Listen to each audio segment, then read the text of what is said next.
Welcome back to Let's Talk Marriage. That's your favorite part. You will get used to this.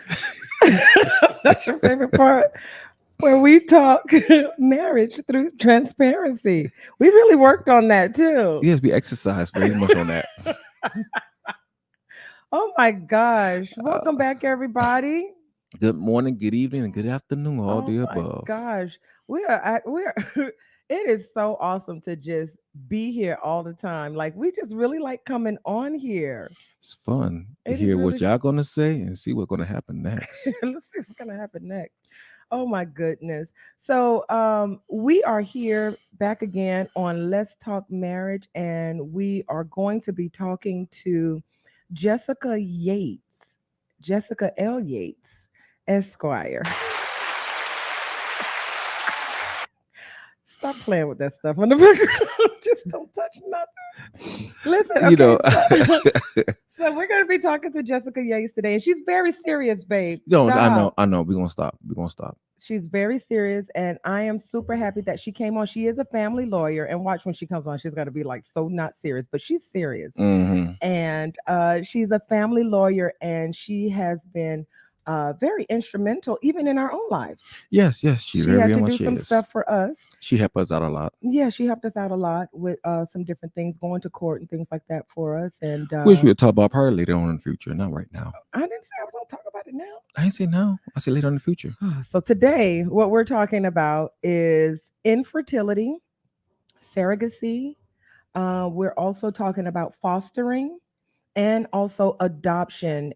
This is like her wheelhouse. She's always trying to get us to adopt some more kids. And I'm like, I do not want to adopt children. So I'm happy that she's on here because she's going to give us more information, the things that she's always telling us. It is really good information. And we would love to do that one day, but we're so happy that our children are actually going to be getting older and almost out of the house. Amen. So that we can actually kind of live a little.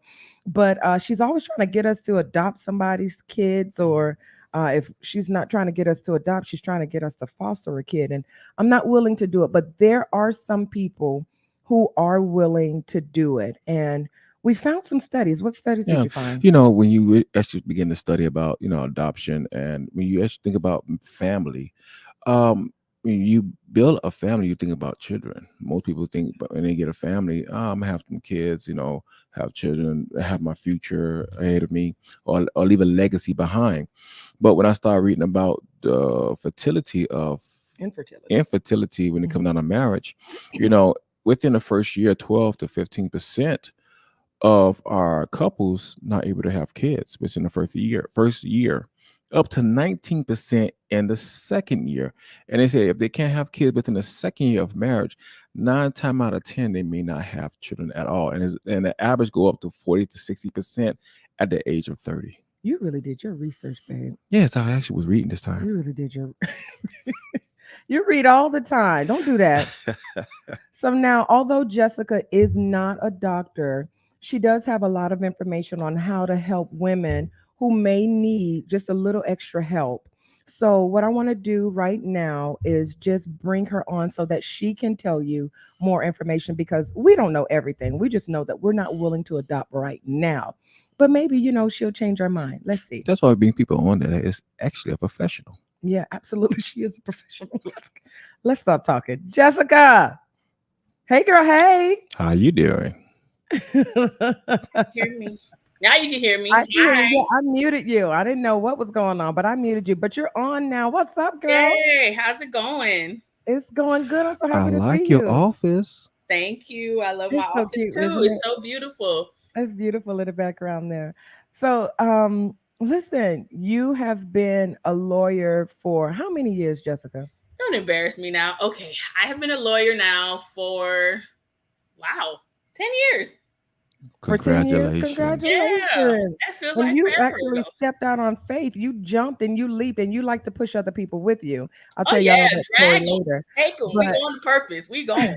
But oh my goodness, like seriously, you are an amazing lawyer. You're an amazing person with a wealth of information, and you're always able to give us good legal advice when we ask about certain things and the things that you don't know. You always say, "Hey, I know somebody that can," for Hmm. the things that you don't specialize in. So I really appreciate that about you. Oh, Often when you do that, but nevertheless, that's not why we're here today. We are here to talk about just family, I guess, in general. And those of you who are just joining in, this is Jessica L. Yates, Esquire. You guys can comment, like, and share on either Facebook or YouTube. And you can call in at 754-303-9976.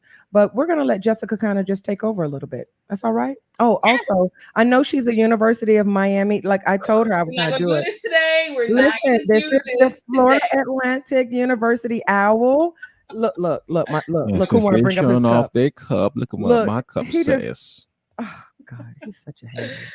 I love it. No, He's I such didn't a bring my hater. school cup today, but I can sip. Oh, okay. Go ahead and bring your cup I'll out sip my then. branded cup today. It's okay. But I always represent the University of Miami.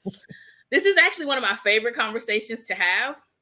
Just because I think we don't have it enough. And Mhm. I never really thought about how many people that I personally knew that were affected until I started doing it for work purposes. And I'm like, wait a minute. I know that 15 to 19% of people. I can put my hands on them. I have touched them. I have met them. I have played with them. Some people I have talked to and maybe we need to explore some other things because infertility is a really, really touchy subject for a lot of people for a host of reasons, right? Your stats were great. Kudos to you for doing your research. That's hot off the press from the CDC. 10 to 15% of couples do have issues conceiving a child. And that means for the audience who's watching, if you and your spouse have been having unprotected sex for a year and you still have not conceived a baby, that scientifically classifies as infertility, right? Mhm. Um, why do we have this happening? I don't think we ever thought about it when we were kids, but we're getting married older. We're waiting later in life to have children. We have a host of health and medical things that come into play.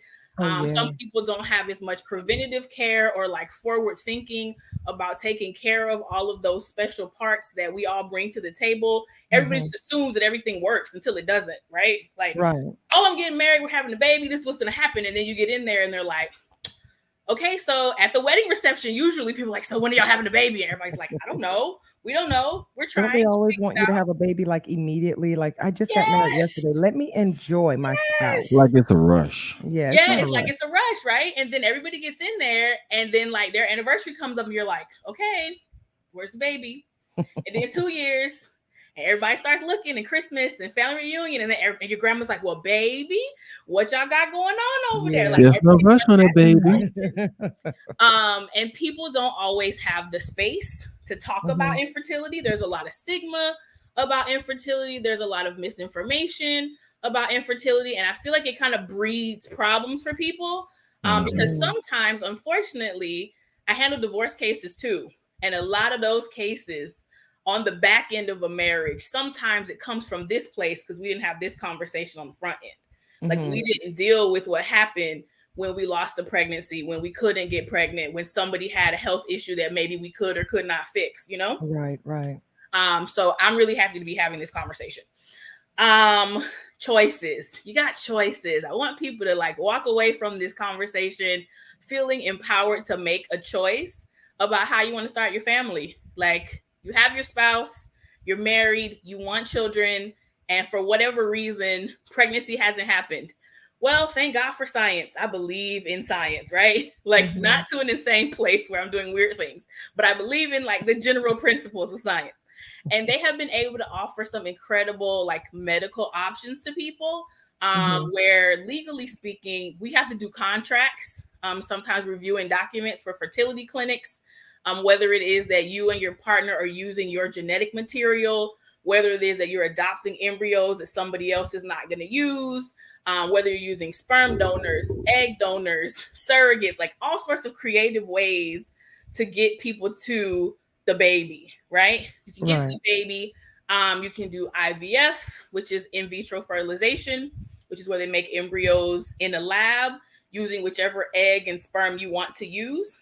Sometimes people use their own if their eggs and sperm are healthy. Now, but is that safe though?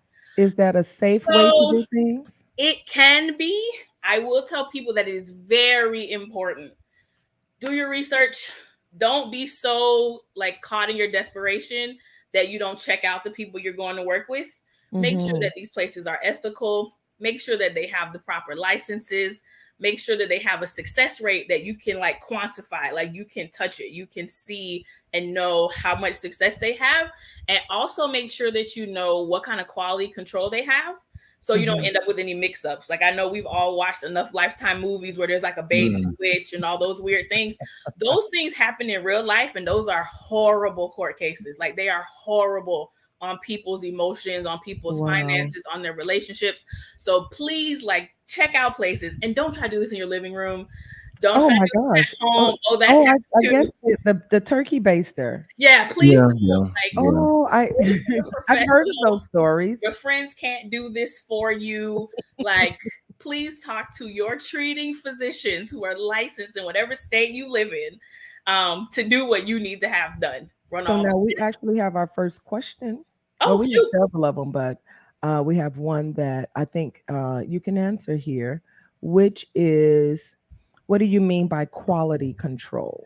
Quality control. Do they have a system in place for how they label the different specimens they take from everyone, how they store them, how they transplant them or transfer them, which is what they use sometimes? Do they have a system in place for what kind of vendors and different materials they use? Do they use certified nurses and doctors, or is this like an intern, you know, walking in the office supervised by no one to do whatever? Like, ask all of those very particular questions, because you just don't know until you know. And nobody wants to find out that there was an issue on the back end. Like, oh, oops, we implanted so-and-so's embryo. It's not yours. Oh my. Can you imagine the devastation that comes with that? How much would something like this cost? So cost varies by insurance. And it also varies by insurance will do this for you? Sometimes. It depends on where you work. So fun times. Nobody ever thinks about it, but the reason why you see so many Starbucks baristas that are pregnant is because they're one of the few companies, like Fortune 500s, that pay for in vitro in their health insurance. So some people like do their research, figure out which companies offer this benefit, go work there, have their children, and then go about their careers. People do it all the time. I had no clue this was going on, but this is what people do. Because sometimes insurance will cover it, in which case it may be very affordable. If insurance doesn't cover it, it can be very expensive. So, you know, play the game. Learn what access to benefits you have. I don't want to play that game. I'm not drinking Starbucks anymore. I mess around and get pregnant, I'm going to be mad, Jessica. I mean, I love your kids. I'm totally okay with there being another one. I am the biggest proponent of another little Carvel. Like, I am. Because my baby needs a playmate. He can't be the only boy forever. Well, the question that is in my mind is, don't everything come with risk? Yeah, of course. Everything comes with risks, right? What kind of risk is there? So the risk that you run into, there's a host of risks. You could have risks that are related to the way that your baby may be born, like health risks and things of that sort. You may have risks where they make your embryos, you have them transferred and you can't carry them for whatever reason. They may, like, they tend to test out for most things, like your big, autism, spina bifida. Like, they test your embryos and they tell you how many healthy ones you have. But what happens if you only have one healthy one? And that's the only shot you have, right? Like, it can be that way. They endeavor to make as many viable embryos as they can, but you just have to.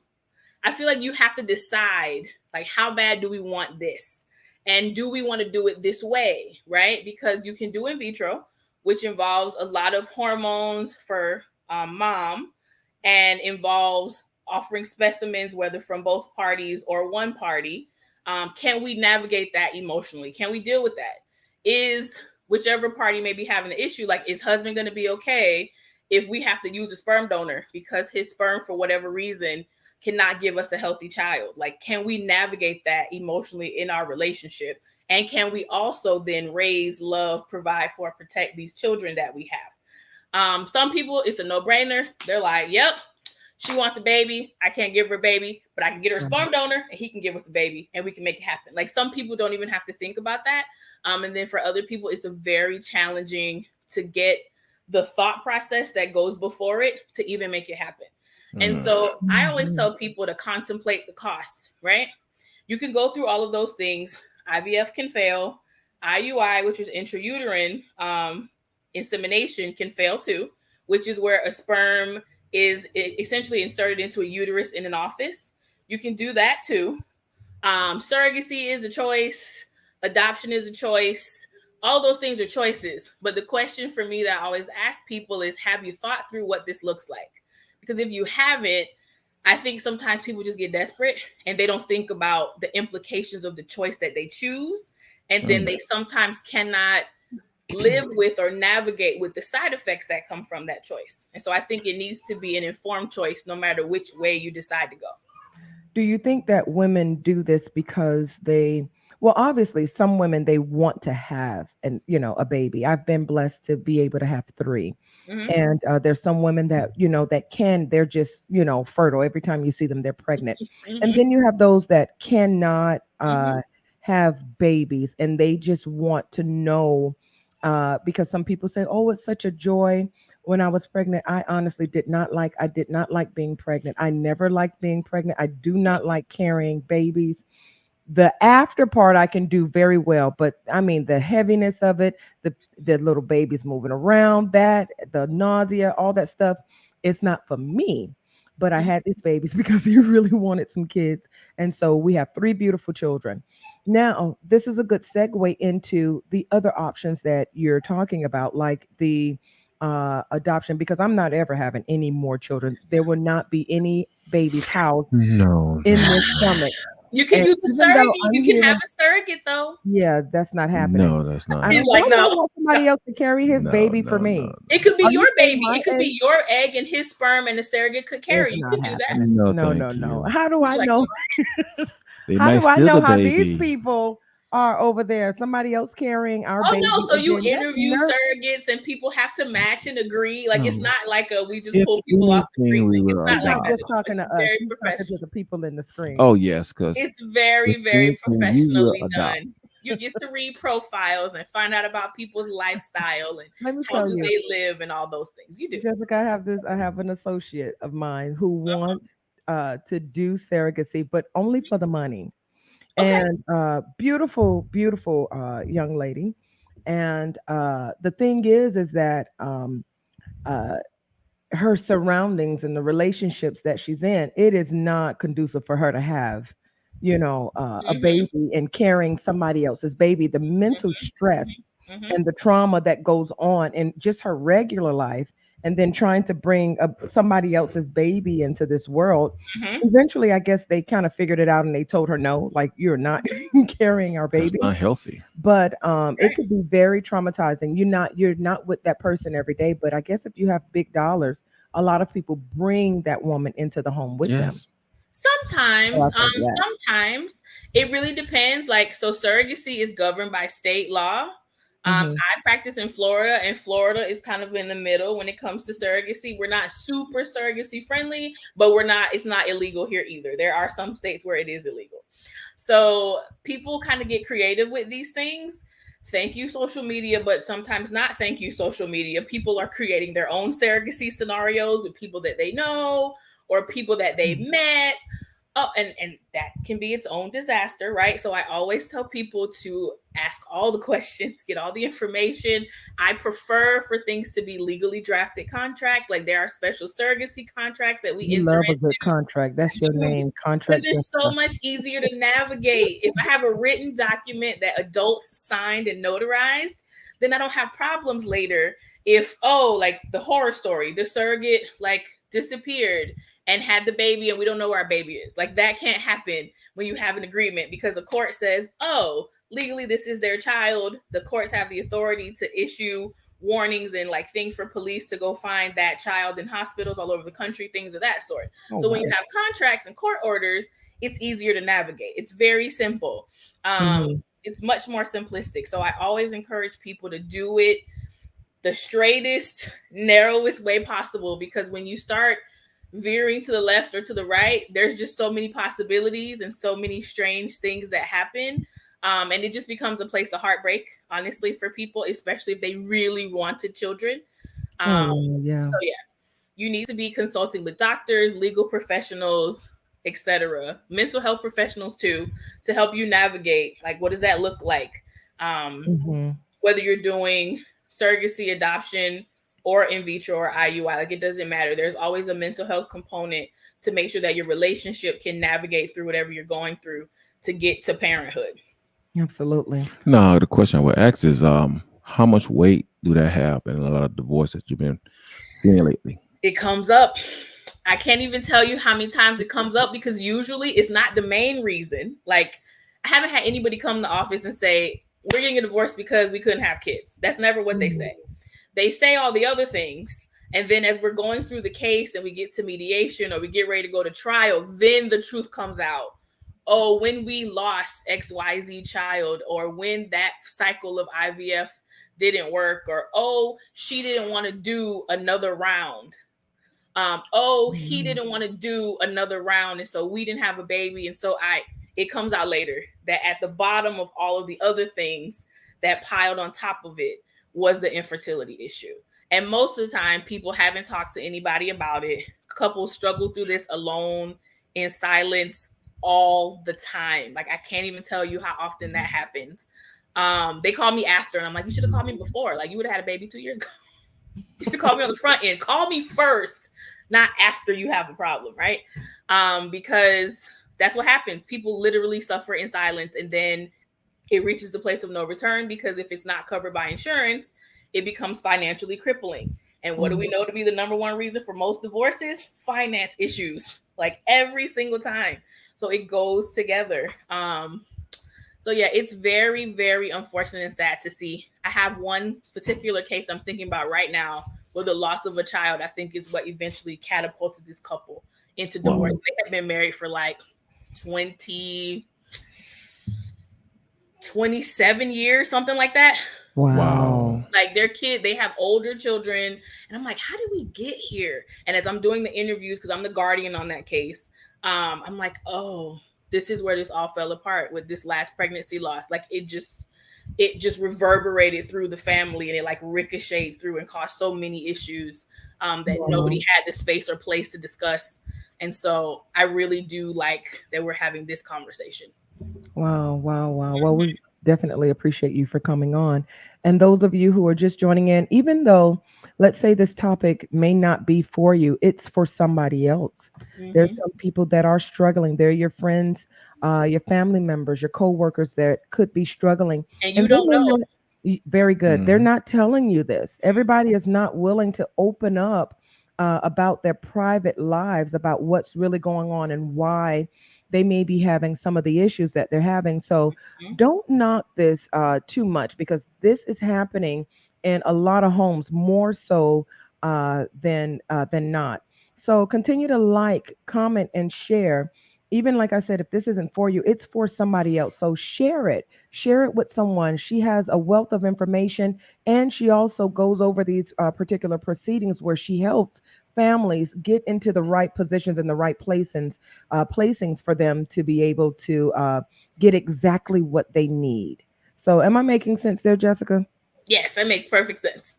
Absolutely. Makes perfect So, sense. let's talk about South Florida's foster care system. You have tried. So, I want you guys to know that Jessica is my son's godmother. And let me tell you, I I don't need to foster because she has two babies. You get the kids and you bring them over. You watch them and you get to send them back. You That doesn't understand? count. I get the kids, I bring them over, I That watch doesn't them, count. and I send them back. That's foster care for It's me. not. And guess what? I don't even want your money. You can keep your money. I just want to watch the babies, bring them over. We watch them. I bring my son to you. Look how you have fostered him, That and doesn't then count. and then That's you not bring the him back. same. That's not the same. So, what foster care is, and I will give the most, I'm gonna say, correct definition is Oh, anytime. mine was really wrong. That's not foster care. Functionally, yes, but in actual practice, no. Anytime that a court has jurisdiction over children because they have been in Florida abused, abandoned, or neglected is the language that we use, and the court has placed the child with anyone, whether they are with their grandparents, aunts, uncles, foster parents who were strangers, their teacher who stepped in to keep them in their community. All of those things are technically classified as being foster care, right? Um, I had no clue until I started doing it.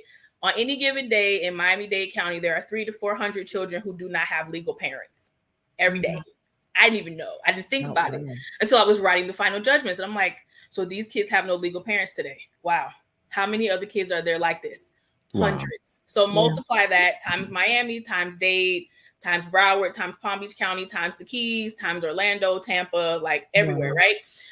So in our country, what is it, 400,000 kids in foster care? Mm-hmm. To get stuck in the 400,000, system. and usually between the number on adoptable, like vacillates between about 112,000 to the uptick 125. It just depends on like where you are and what moves and things. But there are children literally every single day that don't have parents that are in Wow. foster care. Oh my God. They could be with anybody, and there could be a myriad of reasons for why they're there. From my perspective, at that point, once they're adoptable, it doesn't matter why they're there. What matters is they need parents. And I often find that there's a disconnect between the foster system who has children that need parents and the community of people who want to be parents. Like there's something missing there because those two groups never seem to make it to each other. So I love to facilitate those sorts of placements and matches and like pointing people in the right direction. What do you think the reason is? I have an idea, but what do I you have think a the reason series of is? reasons. One of them I think is stigma. There's like a stigma about adoption. Mm-hmm. Like, oh, they're not your kids. And I'm like, but nobody says anything when someone raises a stepchild as their own. No one says anything when auntie, uncle take in niece, nephew like their own. No one Mm-hmm. Mhm. says anything when you raise, your godchildren or whomever else that you may bring home. It's only when we talk about adoption, which I think is weird because historically, as African American people, we have always done that anyway without the legality portion of it. So, what difference does it make if we formalize these relationships, which for me allows generational wealth and other things to pass if you formalize the relationships? When we don't formalize them, we create fiascos that end up being messes later. So I don't know. There's a stigma about it. A lot of people are unaware. And the cases are confidential, right? So there is Mm-hmm. no list of like, oh, these are the kids. There's no list. Most people don't even know what agency to call. Like the information is just not readily accessible unless it's something that you do or something you have been made familiar with or been made familiar with or been aware of. You just wouldn't Absolutely. know. You would not know. Yeah, I kind of work with, with the substance abuse community, of course, and Mm-hmm. I do a parenting stabilization course, and so I have to kind of work with some of these things. And the thing that I am finding that is an issue, because I always tell people, you know that you can foster. There are a lot of black children that need homes, they need parents. Mhm. And it is unfortunate because a lot of people, they want to know, of course, like you said, the why. Well, who were their parents? What were they doing? Why, are Mhm. they not? I see you have a question, or you No, fumbling up actually, your mouth. when people say is why, but you like as Jake says earlier, you didn't ask that same question when your niece needed a place to stay Mhm. Right. and the parent was on crack or how it Mhm. was. But guess what, babe? They knew But that regardless aunt. what, they Yeah. knew their aunt, but the aunt still had a Had an disability issue, right? that Yeah. kind Now, of what I will caused her to tell you, lose custody of her kids. When the system that I work in, it's a lot of children that's in the system Yeah. because of that same predicament. And the hmm child looking for love and they end up getting stuck in the system, end up going to jail and prison because hmm there's nobody show them that leadership or that love that they need to help facilitate them toward the next level of life. But nobody wants those kids. You're right. You know why? Because I think they're scared. I think there's a lot of I think fear so too. involved. I Very. think so too, because he's absolutely right. Yeah. The outcomes for kids who age out of the foster system are abysmal. Like, I don't remember how many months it is after aging out, but most of them end up either homeless, in jail, or dead. And to me, those are not choices Yes. that should be the Oh outcome God. for an 18 or Well, some of them I 19-year do old, talk right? to, a lot of them get kicked out the system soon they turn 18. hmm And you don't have to. Like, they do give you some information. They obviously, if you become a licensed foster parent, you have to take courses and get educated. They give you information before you accept the placement, but they can't tell you everything. Like, you're not going to get names and socials, and you're not going to get all of that.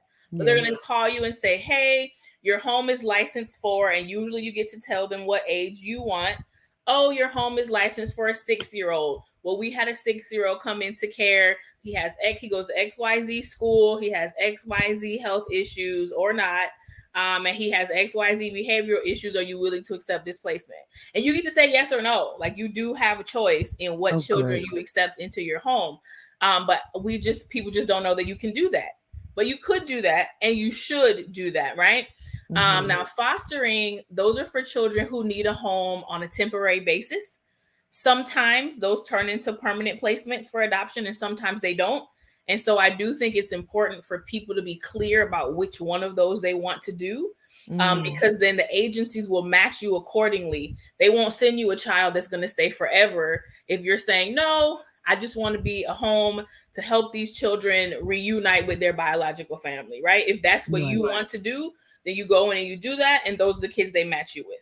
If you come into it saying, "I want to adopt," then they're going to place you either with kids that are already available for adoption or children who are heading toward being available for adoption. Because we have a time frame that the federal government and the state give for how much time a child's like life can be in limbo like that. Mm. The max is 18 months. That's all you got, 18 months. Oh wow. Wow. So usually 9 to 12 months into a case, they're figuring out, are we going the adoption route? Do parents need a little more time? Is the baby going to go with grandma? Like, baby, we found relatives by now. And so every single case is different, but it is certainly a way for you to have children in your life, if that's what you desire to have, is children in your life, to assist them from avoiding those very horrible outcomes that Mr. Illies just described. Absolutely. That's one of the reasons why I must say, if I'm honest, is why I'm afraid. And I know that the outcome can be different, but that is one of the fears that I have, is like, who am I bringing into my house? You know what I'm saying? Like, who am I bringing in? Right. I don't know this child. And even if you get the child from a baby, what trauma has that child been through their lives? And I know, with God, there's prayer and things like that. But even with your own kids, sometimes you're raising yourself, and it can be a bit much. You know what I mean? And So so when that's you what I bring tell in, people. It's the same thing. Kids are yeah, kids. All kids need the same thing. hmm, Social, emotionally competent parents who are willing to do the hard work. The hard work is the mental health work. It's the trauma work, because even our kids that we have biologically may experience trauma. We know that fetuses can experience trauma in the uterus. They very can good. remember things that they heard while mommy was carrying me, right? Mhm. So if our own children can come to us with issues, then of course children from the foster system can come with issues, but you get the opportunity to be equipped to deal with those issues. They don't just drop them off and say, "Here you go, figure it out." No, no, no, no. They drop them off. You have visits. They have to match you first. You meet the child. If the child is older, they get to say, "Yes, I want to go," or "No, I don't." So Oh, they don't just wow. drop them off. They have a conversation and like match and prepare and make sure that your home is really the right fit before they take them there. Because imagine how disruptive it is if a child really likes you and they don't work for you, and then you have to call and say, "Hey, I want this kid out of my house." That kid is devastated, Oh, right? Right. That's my. So they trauma. try to avoid that at all costs as much as it's possible. Oh, That wow. form a Try to whole new like make trauma. forward thinking Yeah. about who's going where and with whom and can they do that. And I see there's a question about what's the financial cost to adopt. Very good. So adopting from foster care in most states is either free or very minimally expensive because the state has a vested interest in children who are in foster care being adopted. Why? Because when they aren't, then we pay the social costs for all the other things that we just described: homelessness, jail time, death, all of those things become social costs. So in most states, the state either eats the tab for the cost of adopting, or it's some minimal fee. To adopt privately, it depends on who you're adopting and from where. If you want a domestic infant adoption, like a newborn, you want to match and pick up a baby, essentially, quote, from the hospital, you're looking at between the low end is about 15, the high end could be over 70,000. So But why are we paying for these children? Why can't they so just give you're them to not. us? What you're paying for is the following: you're paying for the pregnancy care of the birth mother. You're paying for some portion of her living expenses. In some scenarios, sometimes they're not asking for that, but you may be paying for that. You may be paying for travel if the baby that is born that's matched with you does not live in your state. You could be paying for lawyers in more than one state. If, for example, your baby's going to be born in Nebraska, you live in Florida, the adoption is going to be finalized in Florida. You have lawyers in Nebraska dealing with birth mom. You have lawyers in Florida dealing with your portion of it. You're really paying for legal fees, court costs, and like caseworkers. That's really what you're paying for. That's a lot, It considering this child may get older and say, "Oh, I would like to know who my birth mom is." Wait a minute, I done paid all this money for you. You want to know who your birth mom is? I don't think so. I'm So, your mama. so I do think that all kids should know that, right? To the No, degree if to which I've it's paid all healthy. this money for you, you're Yes, mine. they No. are yours, but they are theirs too. They're theirs too. People Jessica, are see, doing this is really open difficult. That's adoptions why I these can't days. adopt. See, this No, is a setup, Jessica. it's not a setup. I would never set you up to fail. You know that. Never. I would never set you up to fail. So that's babies.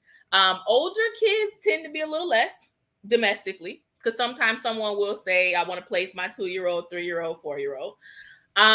International low end is about 20 because you have to do the adoption in the other country, right? And you have to travel there. And then you have to do the adoption here and the immigration process here for that child, which is an incredible challenge that we have had, like dealing with the immigration side for children adopted abroad by American parents. But they're all feasible things. And it's not to say that anybody is like writing a check for that amount. Like, "Hey, it's Monday. You call my office. I want to adopt. Okay, I need $60,000. No, no, no, no, no. That's not what happens. There are grants available.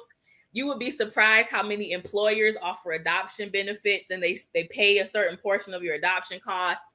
There's actually an adoption tax credit that is taxable for tax time is This IRS sounds so time. weird. You have so many people that need babies that can't have babies, and then you have these people that are saying, "Oh, I have all these babies. You can get these babies, but you got to pay this cost to get these babies." So when the babies are not adopted, what happens to them? All sorts of different things. Um, Many times when babies are not adopted, babies who are in foster care who are not adopted could remain there. There are different demographics that remain in foster care longer, particularly Black boys of any age older than about, what is it, 4. They stop being cute and fuzzy and they look like, the next wanted poster or whatever. Oh Children with God. special needs, and sometimes mixed race children actually do have a more challenging time being placed. And yeah, those are the main ones. They can remain in care indefinitely, or in private cases, usually mom will decide to parent or dad will decide to parent. Like somebody will decide to parent. Wow. And This the is other thing people should think about, sorry, I didn't mean to cut you no, off, you're okay, babe. Go ahead. is that those are not the only adoption types. So think broad. Is there a child in your own family that needs to be adopted? No, Like, you just get them. what you do, but you need to make them yours, right? Or like I know of a family who they were huge advocates of pro-life, right? And I always tell people, put up or shut up, right? If you're Hmm. that pro-life, which one of these babies are you gonna raise? Well, they told that young girl and their family, if you have this child, we will raise her. And what they do, they adopted her and they raised that child. Like those are things that can happen. Kinship adoptions, you can adopt an adult, right? Oh, So if yeah, that's true. you can adopt an adult. Like maybe you don't want babies, but your goddaughter, your niece, she's 22. You want to make sure she can inherit from you, make sure she's your next of kin when you get older. You can adopt her in Florida. So there's just more than one solution, quote, to the we want to have children. Well, what kind of children do you want to have? Do you want to have a baby? Do you want to have a little kid? Do you want to have a middle school kid? Do you want a teenager? Like, what are we talking about? Jessica, you cannot adopt our son. I would never take him from his parents, but he can always come home with me. Here's another. I think this is just a comment where Monique Brewer is saying we were asked to adopt my sister-in-law's kids twice. What a whirlwind ride that was. I would love for you to explain a little bit more. You should call in 754-303-9976 You should call and in. That was a share whirlwind. this with us. I would love to hear this, Miss Monique. Every little information that we get helps somebody else. We not just helping ourselves, we help anybody Yeah. else around us. Hmm. That's why we doing it through transparency, because people are scared. Yeah. Yeah, But mortified. I mean, can you imagine? I tell people all the time, but I'm like, we all say we love our nieces and nephews, right? Like we love them and we would do anything for them. Right. But I cannot tell you how many times in a case where kids were removed by the state, they call an aunt or uncle and they don't even know what's going on with their nieces or nephews and they're not in a position to take them in. Or they end up, they Wow. say, hey, your niece and nephew got removed at XYZ place. Your niece knew your name. Like you have a niece who I know if anything happened to her, she calling her TT You know, Taisha, right? listen, I love my baby. If she calls, I am coming. I'm adopting. I'm doing whatever. She don't have a mama. I'm her mama. You see? But everybody can't do that. And so Yeah. people end up in these scenarios because in DCF cases, they look for family first.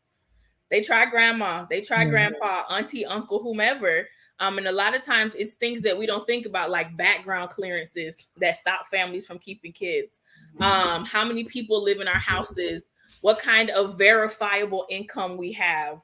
Like those sorts of things. There's nothing wrong with being poor. That's not going to stop you. But what may stop you is if you have illegal sources of income, like they can't send the kids there, right? So we actually have a caller that Okay. is calling in, and this is Miss Monique Brewer. She's gonna go ahead and share a little bit here about her scenario. So we're gonna bring her on. Miss Brewer, are you there? Yes, I am. All right. So share with us what was your experience?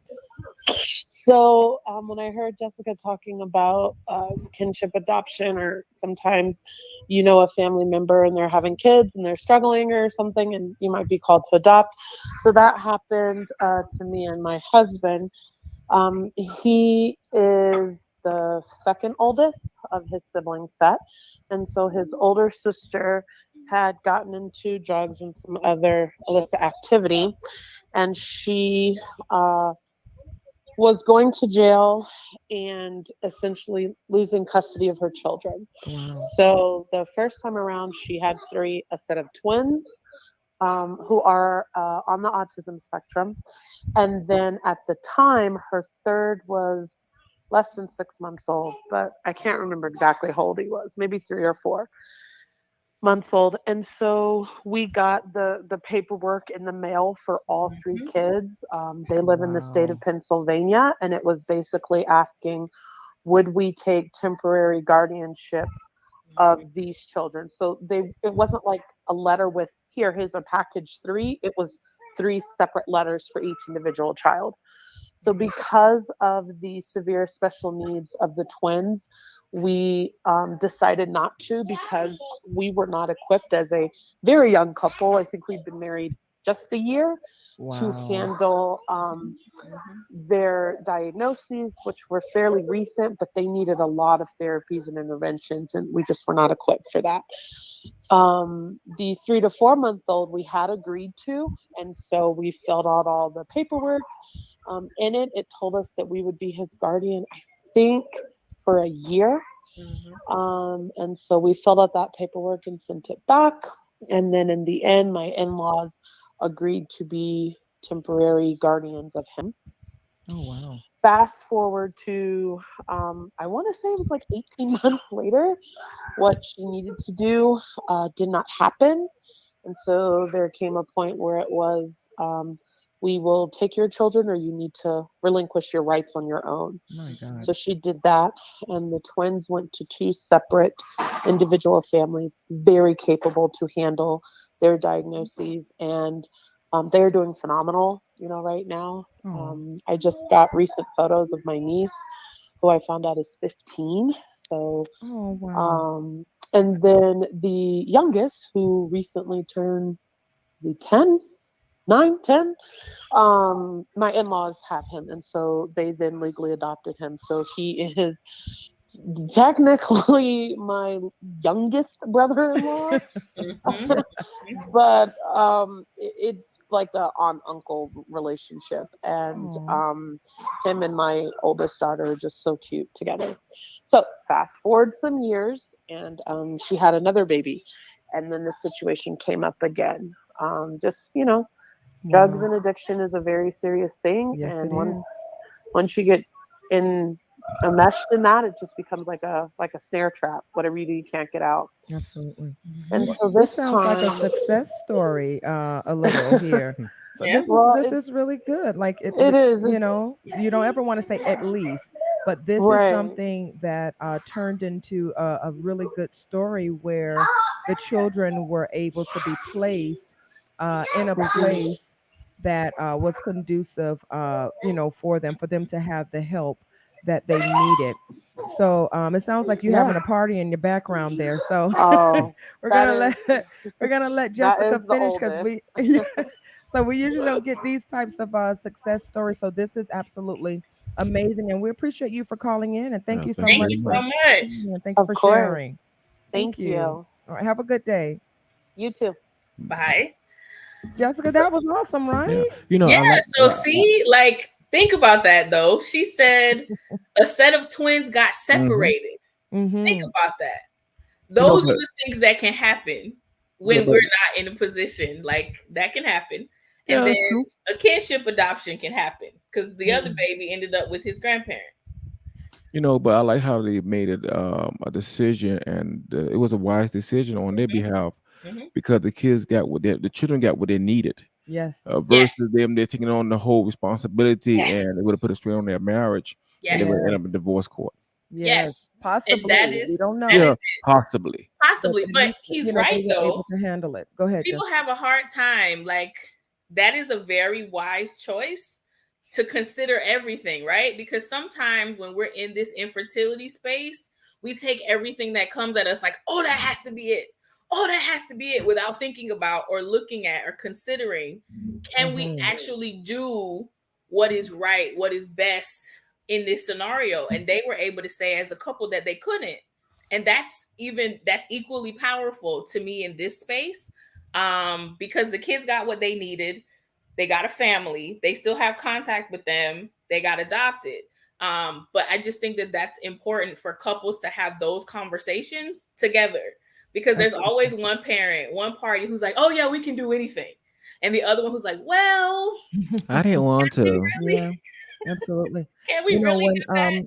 I had a an aunt who passed away some years ago, and her son, she has two, and her son, not two sons, she has a girl and a boy. And I grew up with my cousin, but my younger cousin, he has some issues and things like that. And before she passed away, she said to us, would we take him?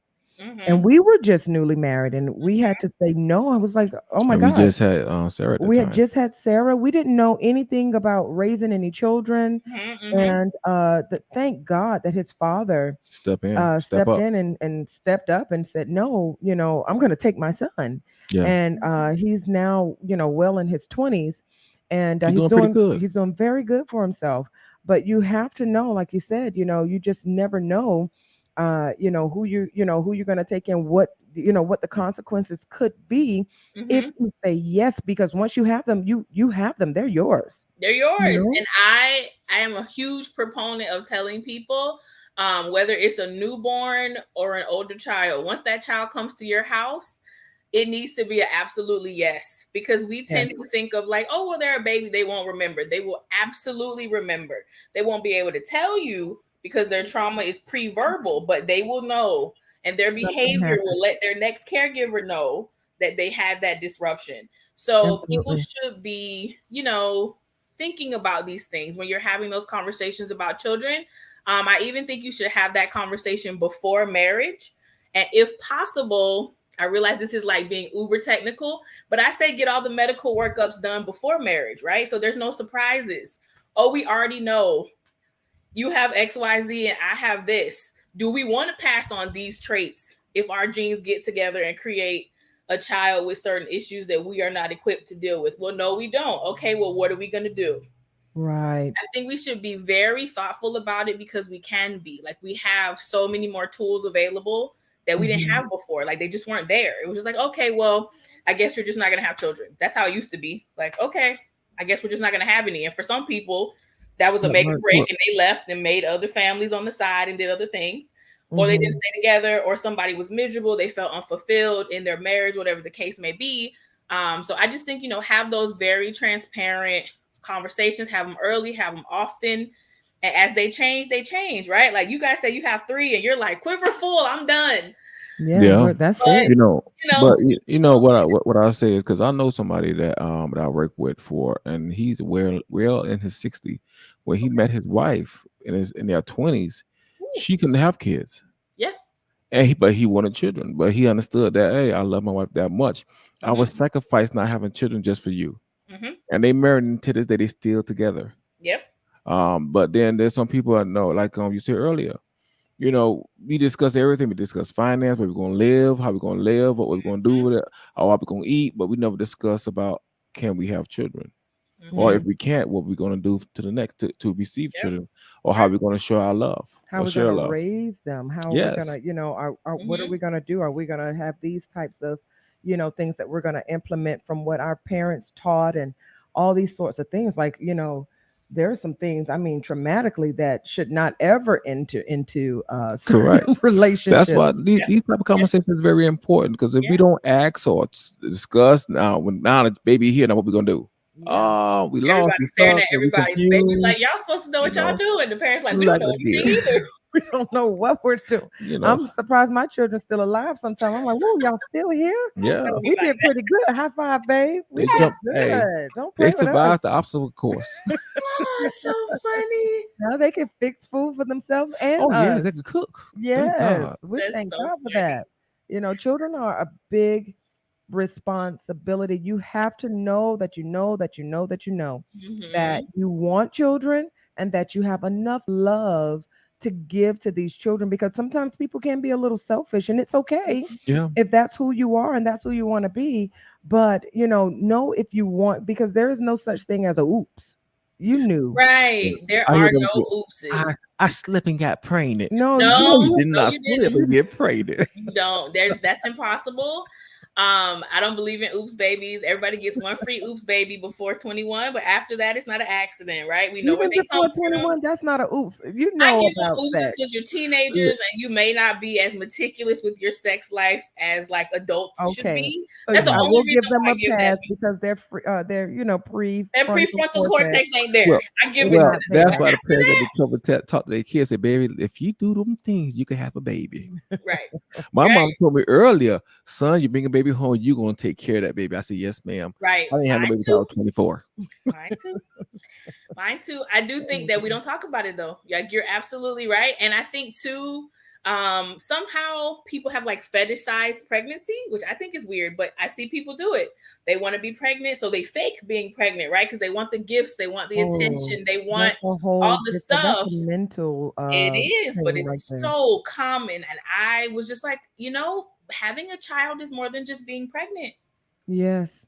There's so Yes. much that's just the beginning. The Yeah, truth I'm is seeing like, all these, these, what they call them, the baby showers where you don't even see the stomach getting big, and these people are having these lavish, mm-hmm, baby showers because they want to do and there's nothing wrong with that, but there is so much more. I'm telling you, to having a baby and raising a family, it is a lot of hard work. These mm-hmm, children, they don't let up for nothing. never. They will hold you accountable. They will it's a lot, and I'm thankful because although my husband is here, sometimes because he has to work, sometimes you can feel alone. You have to know what to do. You Mm-hmm, got to know what to do and trust that he's not out there, doing certain things. Sometimes women's minds, they can go to the left, it can go to the right. right. But I'm thankful that, in our relationship that we've always been solidified in who we are and what we are and whose we are as well, and being able to raise our children.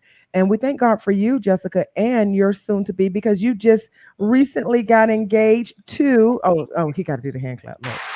I love the hand clap. I love it. I You just love it. recently got engaged to, actually, this is how she became. Let me tell you how keen my son is too. But she is uh dating. Well, now you are, what They're is it not called? dating no more. They They're engaged. Engaged. engaged We're to engaged. my I call him my brother. I've known him for many, many Yes. years, my children's godfather. And my son, he saw so much in her. He said, "You know what? I want her to be my godmom." Do you know at what, 8 years old? He was 8 or 9. I think he was Eight, 8. He was eight, 8. He eight, was eight. 8 Yeah. when he said, He was no, serious. he was so serious. He got him a suit and everything. Mhm. He said, "I want her to be my godmom." And so she said, absolutely. We did a whole thing at church, and it was so He beautiful. picked the time and He date and picked the everything time else. and date and who was gonna, pass her over him and do. It was such an amazing thing. And so, but she just recently, I don't want to tell your business. Am I telling your business? Because it's all over Facebook now. It's I know like so low key over Facebook. you're It's okay. super private, but I now am. the world knows that you're engaged Yeah. Too late. to one of my best friends, and we're so happy Yeah. to have you. So, I know you're not, having any kids yet, but not right now, No. No. not right now. But we You have better not be pregnant. thoughtful and transparent conversations about those children. Where are they going to come from? What are we okay with doing or not doing? How much money are we willing to spend to that end? Who's willing to get poked and prodded and all that other fun stuff? Oh, Because jeez. nobody ever thinks about that, but that is sometimes part of some of those medical interventions. Somebody might need corrective surgery. Yeah. Somebody might need to take certain injections. Like, how much of that are we willing to do? So that's why I say people should have those conversations, before marriage, so you can give people a choice. Like, I have, certainly, it hasn't happened to me, but I know people who have told their spouse, look, we got married assuming everything was great, and everything is Mm, not great. I can't give you children. This is me giving your get out of our marriage free card. Like, I understand. Now, obviously, the wow. spouse in that scenario was like, no, I want you, which was beautiful. But I was Right. like, wow, like, what a powerful conversation to have with your spouse, because you both want children and somebody biologically cannot do it. What are you going to do? So Absolutely. that's why we have Absolutely. this conversation on the front end. But we You have know, lots of we, kids. we We have never had these here. conversations. Well, We just, the babies just but came. that's good that they had that conversation because that's what's the word for that not even transparency. That's there's no expectation, and you having a baby. Yeah. If I know you can't have no baby, I don't have no expectation that you're gonna have a baby. Right.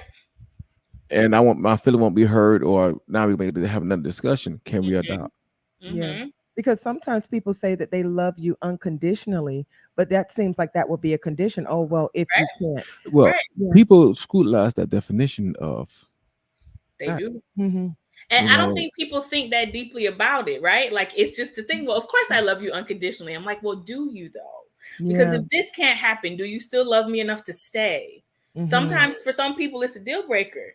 And I Yeah. respect that because people have their list of whatever their non-negotiables are. Like think about those before you say I do, or at least in the very beginning of after you said I do, so that nobody walks away, with I ill think will or ill judgments are feeling. clouded, in the beginning. Like you don't see those things until you're actually in the Hmm. marriage. You don't know what type of parent you're going to be until you Hmm. actually have the kid. I didn't know. I thought I was going to be, everybody thought I was going to be like this strict, stern parent. My children have me wrapped around their finger. It yes, is they do. really, it's Yes, very weird how I'm just It's not, I so don't funny to spank. see. I yell so much, it's ridiculous, but I don't but spank. It's the crazy. thing is, the funny is, yes, they may have a wrap around the finger, but when she said move, they They move. move.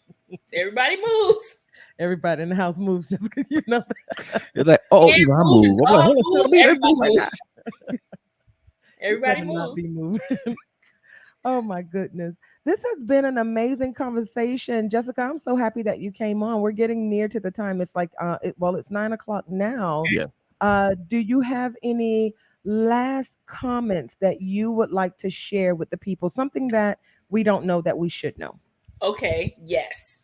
One is adoption is not a substitute for a biological child, right?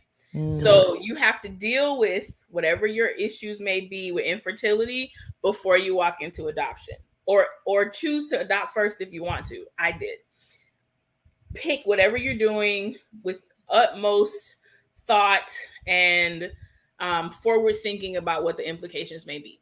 And then very. the other thing that I will always tell people is to be empowered to make your own choice. Don't feel Mhm. like you have to do something with parentage specifically a certain way. And don't feel like you owe people an explanation for how, right? Like Mhm. you don't have to tell people, oh, well, we went to a doctor and that's not their business. The same way that Absolutely. you're not telling them your conception sex schedule, like if you were doing it the natural way, right? Like you're not calling like, girl, it's Tuesday. I got no. So It's none of it's your it's business. a very personal and very private thing for people to do. And so I just think people should be empowered in their choices. Make sure that you're always seeking support from like mental health professionals, marriage counselors, if you have marriage mentors, pastors, etc., who are seasoned with these things and Very can good. help you navigate, because people just don't talk about it. And the more that we have conversations like these, the more I'm like, well, this has been going on. This isn't new. This has Yeah. been happening for a long time. And there are lots of things that we can glean and learn, from other people who have walked these roads. You don't have to do it by yourself. There Yeah. are countless lawyers, myself being one of them, that handle family formation issues every single day. I love making families. I make them in the courtroom. Some You people make sure them in the do. bedroom. Some people make them in the hospital. I make them in the courtroom. I Yes. personally love doing that. So if anything was my takeaway is talk about it early, talk about it soon, make the best choices for your family, and make it and find your kids. If your kids might be waiting for you while you're circling around, like we don't know what we want to do, and I'm like, well, let me know when you're ready. Your kids are waiting for you. I tell people Yeah. that all the time. You sure I just do. finalized an adoption for a family who adopted 4 siblings in Wow. foster care Wow. a couple weeks ago, and I'm Mm, like, it's nearly impossible to place 4 kids together, but wow. they wanted children. And she's like, okay, and I want number 5 and 6 too. And I'm like, okay, say less. I will find 5 and 6 for you. So there are definitely a wealth of professionals that do these things. Be mindful, be scrupulous. Don't spend money without checking on things first. Fact check everybody, pull licenses, like get all of the information, so that you don't get into scams, because there are scammers, especially in this Absolutely. area, because people really want to have children. So Right. be very careful, beware, make sure you exhaust all your benefits, talk to your HR person. I realize that might be a real awkward conversation, but people are always surprised when they're like, I didn't know we had benefits for that. And I'm like, because most people don't know that you're supposed to ask. So talk to your HR person and your Absolutely. accountant. Um, those would be my biggest takeaways if I had to give one. And how can the people find you? They can find me. I am at Yates Legal Group on Facebook, Instagram, Twitter, and LinkedIn. I also have a website, which is www.yateslegalgroup.com. We always go live or post facts about different family formation related issues because there are different awareness months for all of these things anyway. So they can find me there. They can also find my book about adoption on Amazon. It's called A Case for Adoption. I actually have it with me today. Yay! It goes through the adoption process, so people, it kind of demystifies it because we've made it so laborious and complex. And I'm like, it's really not that hard. I kind of sensitized and brought it down so people can understand. Really short read. You could probably read on the beach or something, like while you're hanging out in the spring, Absolutely. Absolutely. Where else can they find me? Those are the places that you will find me. We talk about these things all the time, and maybe I'll be back on Let's Talk Marriage for Infertility Part 2. I don't know. You will. You absolutely will. We definitely appreciate you for coming onto the show today. We also thank Monique Brewer. Why can't I get that to go? Brewer, Monique Brewer, for calling in and sharing her. Inspirational story. Yes, for sharing her story with us. Babe, is there anything that you wanted to leave? Well, we appreciate y'all tuning in with us every Sunday night. It is great to have the response that we're having Mhm. on the material that we are giving you guys. We pray that you guys will continue giving us, your thoughts, view, share, like. That's so we can continue growing and giving this information to everybody else. Absolutely. So remember that we are not only on Facebook, we are also on YouTube under Ilias and Taisha Carvel, but you can always find us here on Let's Talk Marriage Yeah. on Facebook. If that is it, I do have some little preliminaries here. Yeah. Jessica, thank you again. We're going to go ahead and sign you You're off. You can welcome. go ahead and chill in the background and wait for us a little bit, but I want to give some little preliminaries. Make sure that you guys find her. I think that this is the best way to get her here because you find more information on www.yateslegalgroup.com. Mhm. She does wonderful. I love your lunch and learns.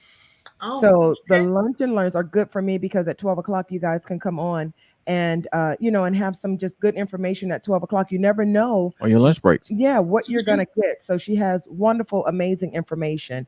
But if you want to hang out with us, just hang on a minute. You ain't gotta go nowhere. That's fine. I'll hang out. So we have the bunny rabbit in the back. That's actually Israel's little bunny. Yeah, do you see him back there? I was wondering what that was. He's peeking over. So we don't believe in bunny rabbits and things like that are for Easter, but Passover is coming. Passover is coming. So we wanted to reverence Passover. There's nothing that is shown on television or anything that we can have as a still picture for Passover, but we wanted to have something. A bunny rabbit doesn't symbolize Passover, but you guys make sure that you reverence Passover if you are a Bible believing, faith believing person. You can look up what Passover is because it actually it's befitting for you. With that being said, we love you guys with the love of the Lord. Thank you so much for coming on. You're so welcome. I had a blast. Thank you guys for always commenting, liking, and sharing our program. We appreciate all you guys for coming in and just being here with us. And I think that is going to be it. Yes, that is. All right. Well, thank you again, guys. And see you next time on Let's Talk Marriage. Yes. Bye. Bye. Love you guys.